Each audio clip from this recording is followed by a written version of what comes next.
জিতবে। চলো কাকা, ভালো আছেন? আমার চিনতে পারিছেন? চিনতে পারিছেন আমারে? কি আমার নাম মঞ্জু, ফায়রুল কিরের ছোট ভাই আমি। তো এখন আমি আইছি বাড়ি, কালকে রাত্রি বাড়ি আইছি। এখন ভালো মানুষ না জিতাইলি বাংলাদেশের টাকা থাকতেছে না দেশে। ভালো মানুষ জিতাইতে হবে, ভালো মানুষ জিতাইতে হবে, ভালো মানুষ জিতাইতে হবে, তাহলে আমাদের ভোট, আমাদের অধিকার আমরা পাবো।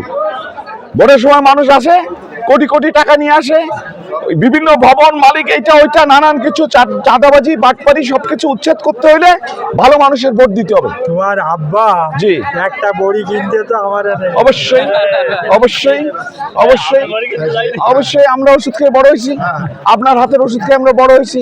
গভীর রাত্রে গেছি, অরবিন্দু কাকার কাছে গেছি, দিলীপ দাদার কাছে গেছি, সন্দীপ স্যার আমার স্যার, ওনার বাড়ি আমি ভাত খাইছি, রান্না করে থাকছি, ওই হোটেলে করছি। আমরা তো একই আবহাওয়া, একই আলো বাতাসে বড় হওয়া মানুষ।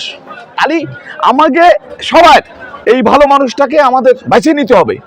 ওনাকে আপনার অধিকার আদায়ের জন্য ওনাকেই বেছে নেওয়ার কোনো বিকল্প নেই। বাইরের লোকেরা দিয়ে পরম নামাজি লোক, নামাজি লোক, ভালো মানুষ, আল্লাহর প্রতি যার বিশ্বাস আছে সেই সৎ। আর সৎ মানুষ ক্ষমতায় আসলেই গরিব মানুষ তার অধিকার পায়, আর কিছু না, সিম্পল। এখন গোলাম পরোয়ারের সাথে শুধু হুজুররা নয়, আমি একটা ক্লিন শেপ মানুষ, নামাজি মানুষ, মুসলমান ঘরের সন্তান, আমাকে জামাত ইসলাম করতে হবে না, কিন্তু আমাকে ভোটটা ভালো জায়গায় দিতে হবে।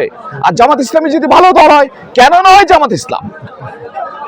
এই আপনাকে এই কথা বলার উদ্দেশ্য আছে, আপনি প্রতিনিধি, আপনাকে আমি চিনছি ভালোভাবেই, ওষুধ খেয়ে বড় হয়েছি। আপনি কিন্তু এটা সবাইকে বলে দিবেন, মিন্দুরাটা যারা আছে ওখানে সবাই ওই বুঝছেন তো, এইগুলো দেখতে হবে এবার।